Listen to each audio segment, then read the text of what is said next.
Quando eu era criança, eu não sabia onde que ficava o purgatório. Eu sabia que o céu era lá em cima, o inferno era lá embaixo e o purgatório. O purgatório era a terra. Eu falei, não, tem alguma coisa errada. Quando eu caí na cadeia, eu vi que lá era o purgatório.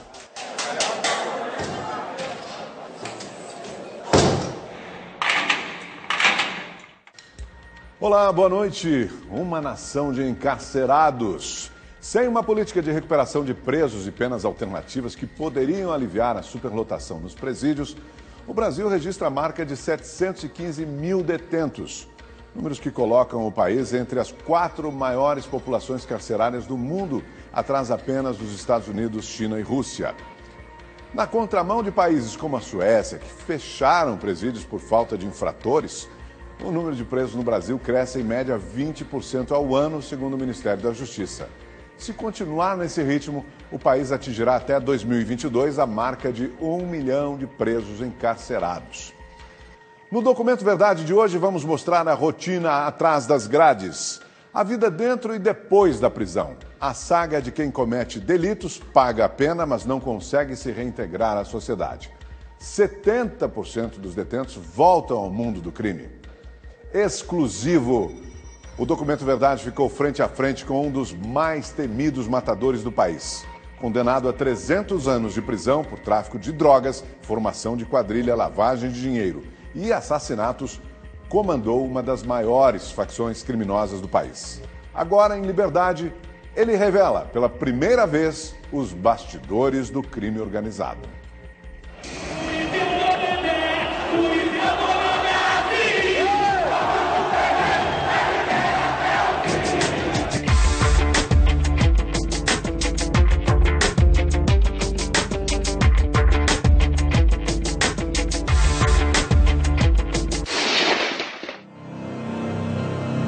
Uma vida marcada pelo crime. Gostava de matar. Matava por prazer. Pela ousadia. Eu gastava 4 minutos para roubar um banco e 45 segundos para roubar um carro com alarme. Sem alarme eu gastava menos. Pelo glamour. Cheguei a morar em apartamentos de Copacabana, Leblon, Barra da Tijuca, que não é qualquer um que mora. Apartamento que hoje custa 10 milhões de reais, 5 milhões de reais cada apartamento. O apartamento que eu morava era de glamour, tive envolvimento com várias pessoas famosas da época, que até hoje são famosas ainda, mulheres famosas, que eu passava droga, vendia, e com isso tinha envolvimento. Por quê? Era um cara bonito, que bonito que nada, cabelão comprido, fake, magro, mas eu tinha dinheiro para isso. Infelizmente, o dinheiro falava mais alto. Este homem já aterrorizou uma cidade, destruiu famílias, desrespeitou os mortos. Aqui não dá para ver bem, mas tem uma mulher, um desenho de um demônio que era conhecido quando eu estava na macumba, na feitiçaria, fazendo os trabalhos, violentando em cemitério, violentando carne humana, comendo carne podre. Você comia? Cheguei a se alimentar com carne humana, carne podre. Dentro do cemitério, violentava a sepultura e fazia esse tipo de trabalho. Espalhadas pelo corpo, marcas de 16 tiros e tatuagens de um homicida perverso. Cada imagem representa uma vida tirada brutalmente. Aqui, der uma olhada, era uma caveira. Aqui. É uma caveira que não dá para entrar em detalhe, em outra linguagem. Na linguagem popular, muitos quando falam em caveira, muitos já sabem o que significa, né? Morte. É. As pessoas que você... Isso. Que representa isso matou. aqui. Aqui nós temos 3 símbolos, que é um tribal também, aqui. União com um grupo, como é conhecido, foi feito aqui na cadeia. O tribal era a união com um grupo. da facção, pessoal unido pelo mesmo ideal, que era o crime. Isso. E aqui é um coração que a gente fazia, que a gente do Comando Vermelho não aceita estrupo. O estrupador tem que morrer. O Comando Vermelho não aceita estrupo, não aceita bater em mulher, espancar velhinhos e nem crianças. Quem tem esse coração significa o quê? Na época significava que não aceitava esse tipo de coisa. Então, faz, porque quando você mata uma pessoa... Matou uma pessoa, por exemplo, que era estuprador. Faz o coração aqui, sabe que você já matou fulano e tal, que é estrupável, etc. E você não concorda com isso. Você então, matou? Isso. Matou um estuprador? Matei entre aspas, né? Porque... Atirei, né? E bom, a pessoa morreu, né? Mas, como diz um ditado lá fora, né? A gente não mata. O traficante fala muito isso. Quem mata é a bala, a gente só puxa o dedo. E você puxou várias vezes o dedo? Várias vezes. Isso aqui também foi bala, né? Onde a bala? Você pode tudo marca. Aqui é. E essa aqui é uma coisa, uma coisa também muito forte, que é quando você chama-se morte oficial da Marinha. Então, por exemplo, você vai fazer chamados pirata. Você vai fazer a Marinha, entra no meio, para que você não faça. Aquela tiroteio, você manda bala para lá, bala para cá. Aí quando vê falecer, vê falecer, faz um desenho sobre o corpo. Essa tatuagem na perna significa o quê? Foi a morte de um pastor evangélico. Fui para matar o pastor, mas não consegui. Por que você foi matar o pastor? Porque ele abriu um ponto de pregação de uma igreja próximo onde eu vendia as drogas. E muita gente que veio comprar droga nas minhas mãos, ia para a igreja e se convertia, parava de comprar droga. Com isso, aquele pastor era ameaça para mim. Então eu fui pedir para ele sair do morro. Eu dei 24 horas para sair do morro. Se em 24 horas ele não saísse, eu matava ele. Ele não saiu? E o pastor não saiu. Continua no morro até hoje. Não matou? Não matei. Esse escapou? Esse escapou. Traficante e homicida, frio e calculista, entrou para o crime ainda na adolescência. Matou pela primeira vez aos 13 anos. Eu apontei o revólver, franzininho, pequenininho, magrinho. A vítima não acreditou e reagiu. Infelizmente, quando reagiu, partiu para cima. Eu puxei o dedo e veio a falecer. Aonde eu fui levado para dentro da penitenciária, conhecido como FEBEM. Aonde dentro da FEBEM, as minhas unhas foram furadas com agulha, da época, regime militar, e puxado de alicate a sangue frio. Isso amarrado de cabeça para baixo, que a tortura foi amarrado de cabeça para baixo, chama-se pau de arara, que foi criado pela polícia chinesa. Então, passamos por esse detalhe. E, mais tarde, lá dentro entrei como aprendiz de maconha e saí formado em doutorado em cocaína. Fora da cadeia, continuou a matar. A ordem era matar. Eu sempre dava ordem para matar. Tanto que a ordem foi grande, entre os 13 até os 17, antes dos 18, eu cheguei a cometer 26 assassinatos.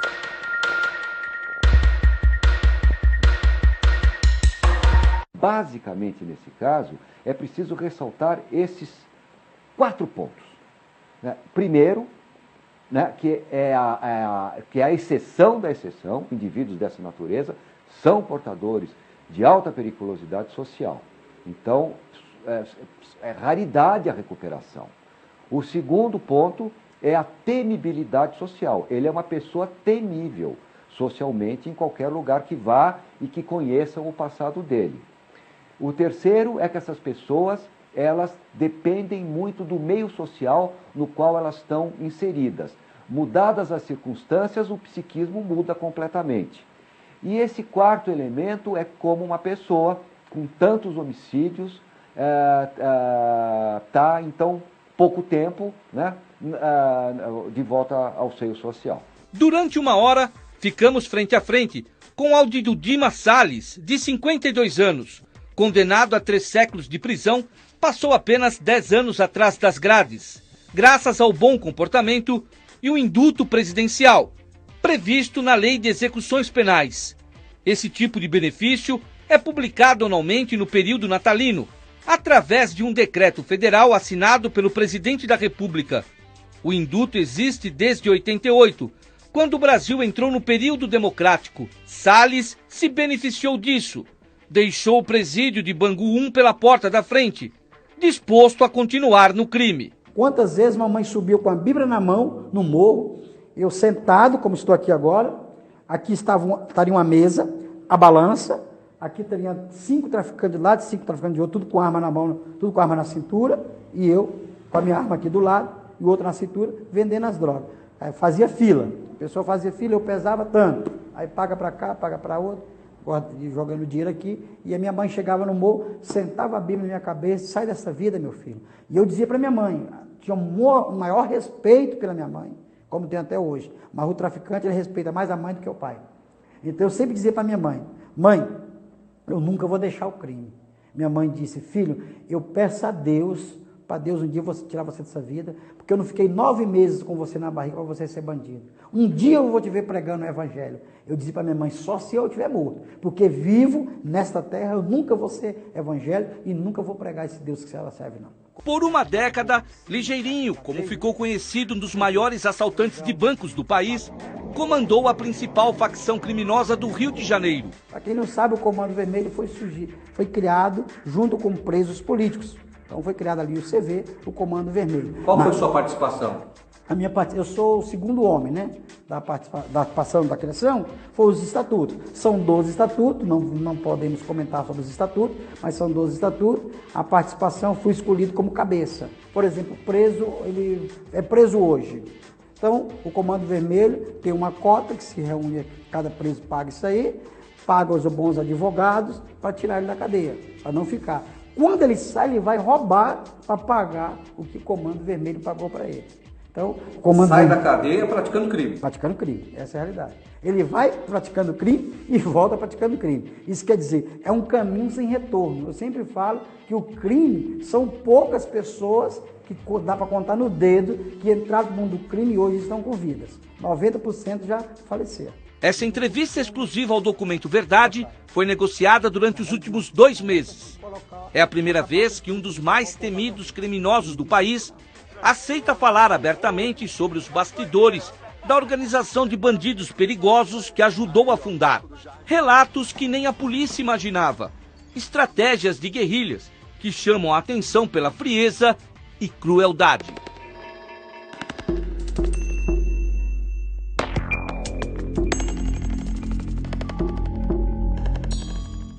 Traz-se a pessoa, reúne-se os traficantes, fica tudo de lado. O cabeça, que é o chefe, por exemplo, eu era o chefe, eu ia ouvir a defesa dele. Se eu achasse que ele deveria escapar, eu daria chance para ele escapar. Ao contrário, matava ali mesmo. Então, por exemplo, eu dava o primeiro tiro, ou que quisesse matar de tiro, ou de faca, seja o que for, e depois todos faziam a sua parte, todos atiravam. Aí, por exemplo, se tivesse 100 homens ali, seria 100 tiros que a pessoa pegava.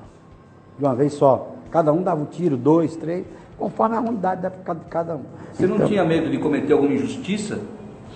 No mundo do crime, a gente não pensa por esse lado, né? Chefão do tráfico dos morros cariocas nos anos 80, Ligeirinho diz que chegou a comandar um exército de criminosos formado por mais de 3.000 homens. Minha vida da época eu era um playboy do crime, porque além de ter muitas armas, além de praticar todas essas coisas, eu tinha um grande nome, respeitado por outros bandidos, aonde, através do dinheiro do tráfico, de assaltos a banco, tinha as melhores mulheres, só mulheres bonitas, com muito dinheiro para gastar, confiava nas armas, por exemplo, na escopeta 765, Maus Busquefal 32, 22, 380, Requinhos Real, Fal Magna e 357. São armas pesadas que eu colocava minha confiança sobre essas armas.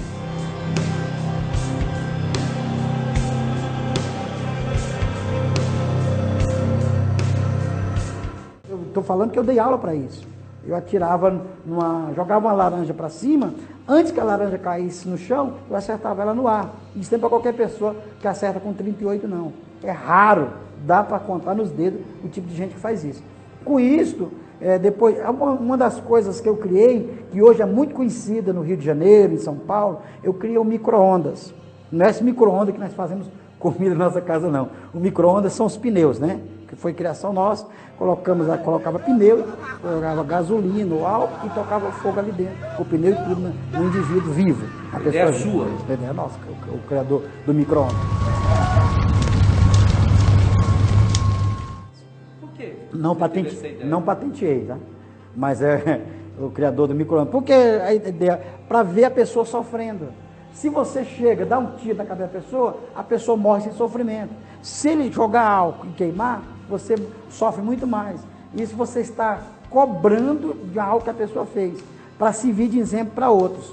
Outros vídeos, viu o que o chefão fez, o que o nosso chefe fez, matou fulano e tal lá, usando micro-ondas. Se nós não andar certo com ele, vai pagar pela mesma moeda. E ver aquela pessoa sendo queimada viva, te dava prazer? Dava prazer porque eu fazia as coisas rindo.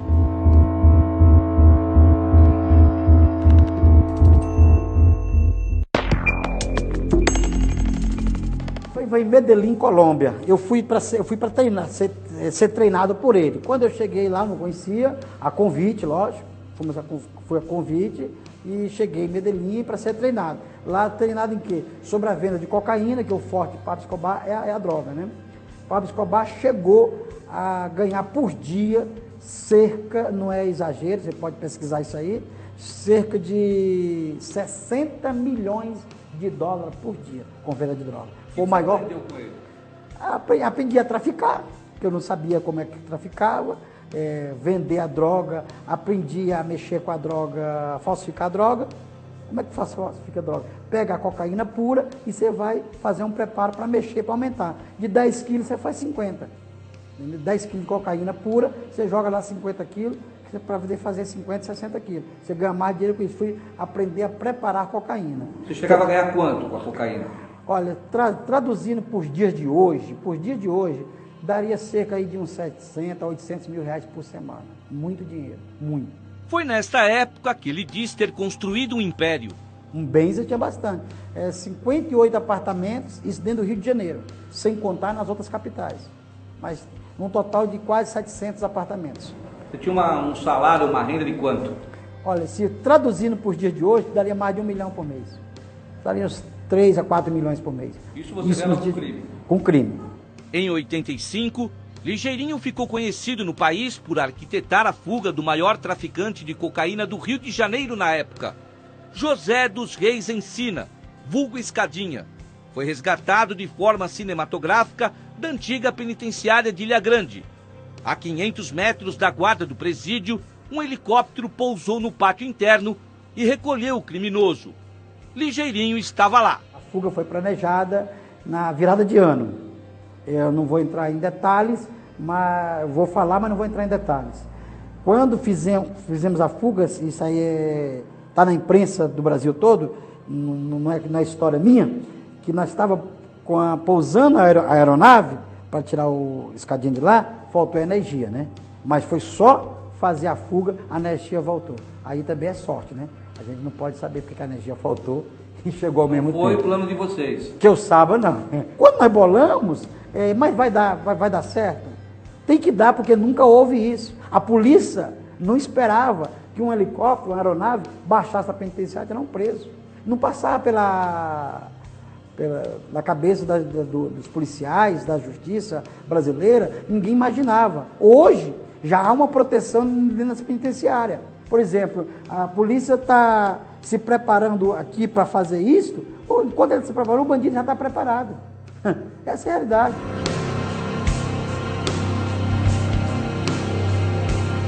Mas toda essa vida de crimes, o ex-detento garante ter ficado no passado. Eu sou o ex-líder e um dos fundadores de uma facção do Rio de Janeiro conhecido como Comando Vermelho.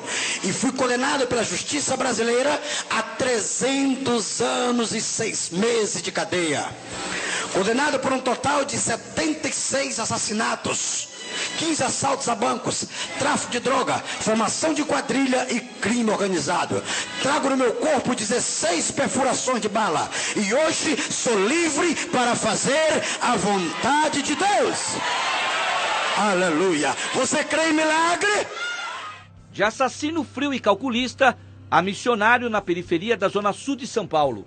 Disposto a atender o pedido da mãe em vida, Pastor Salles, como prefere ser chamado agora o ex-traficante, ganha vida fazendo palestras em escolas e comunidades carentes. Hoje eu estou pregando o evangelho, testemunhando, falando da minha história, não é com prazer, nem orgulho não, mas é tentando tirar a vida do crime. Porque o nosso país, São Paulo, Rio de Janeiro, o Brasil em geral, está dominado pelo tráfico de droga. Se a mãe e o pai não der valor ao teu filho, o traficante dá. A religião, ela consegue transformar. Mas é preciso ver o quanto essa religião, ela está, de fato, no psiquismo do indivíduo. para ver se é uma religião, se é uma dedicação à religião momentânea ou não. Mas se você me perguntar se a religião tem o poder de transformação, sim, ela tem.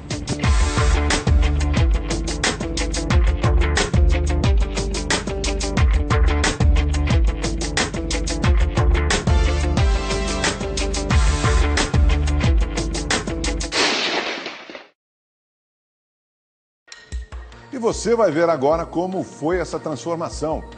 Nesse dia, o ex-chefão do tráfico carioca diz que tinha ordenado uma execução em série durante um culto evangélico na favela do Vidigal, no Rio de Janeiro.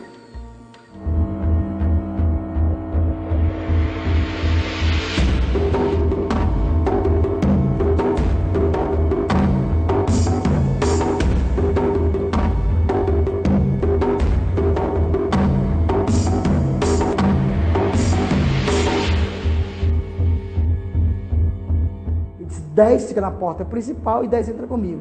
E eu dei uma ordem para meus colegas. Ninguém faz nada. Quando eu der a ordem, vocês podem matar. Eu vou mudar a história, eu vou ficar na história do Brasil. Eu posso morrer hoje, mas vai ser o dia que eu vou matar mais gente, vai ser aqui dentro. A igreja com mais de 1000 pessoas, eu disse, não quero que fique um vivo. No mínimo de 500 a 600 mortes tem que ter aqui. Era o que eu pensava na época. E estava na minha cabeça, era o plano diabólico. Nós estávamos na total com mais de 3.000 balas no total. Para matar todo mundo. Para acabar com tudo. Quando eu falei dessa forma, meus colegas, tá bom, chefe, que se ordenar nós fazemos. Quando o pastor começou a pregar o evangelho, ele pregou em João 8:32, o meu colega do meu lado, sentado assim, começou a chorar. Eu olhei para ele e disse, o que você tem? Ele disse, chefe, eu não sei, estou sentindo algo diferente aqui dentro de mim. Eu disse, para de chorar. Ele disse, para, eu já tentei. Então, chora baixinho. Aí ele chorou mais alto ainda. Quando ele chorou mais alto ainda, o pastor fez um apelo, que é o que hoje eu como pastor, faço isso nas igrejas. Eu prego o evangelho, termino de pregar, eu pergunto, tem alguém que queira mudar de vida, sair do tráfico, das drogas e aceitar esse Jesus como Salvador? Se tiver, dê um sinal com a sua mão. O pastor fez isso. Quando o pastor fez isso, o meu colega estava já com a mão levantada. Foi na frente, tirou o revólver, deixou na mão do pastor. Quando eu vi meu colega fazendo isso, eu coloquei a mão no revólver para tirar no meu colega na igreja. Quando eu coloquei a mão no revólver, o pastor falou lá, o moço lá em Morro Dedê, com o pé da mão para Lucas, Jacarezinho, Baixada Fluminense, Rocinha de Gadirá, o Morro do Flamengo, Morro do Cantagalo, Morro do Borel, Morro da Mangueira, Morro dos Macacos, Vila Cruzeiro, Vila Pavão, Fazendinha, Morro do Alemão. Lá você faz o que bem quer. Aqui dentro, quem manda é o Espírito Santo de Deus. Foi naquele dia que eu troquei as drogas, artanha, aranha, betil, cocaína, maconha, LSD, heroína, troquei a escopeta 765, a máxima que falta em torno de 22 a 380, pela uma Bíblia Sagrada. Naquele dia que eu veio uma transformação, uma mudança de vida. Saí do tráfico, saí do crime, deixei os assassinatos, deixei a vida que não prestava para mostrar que há uma saída para o homem ainda. E essa saída é Jesus.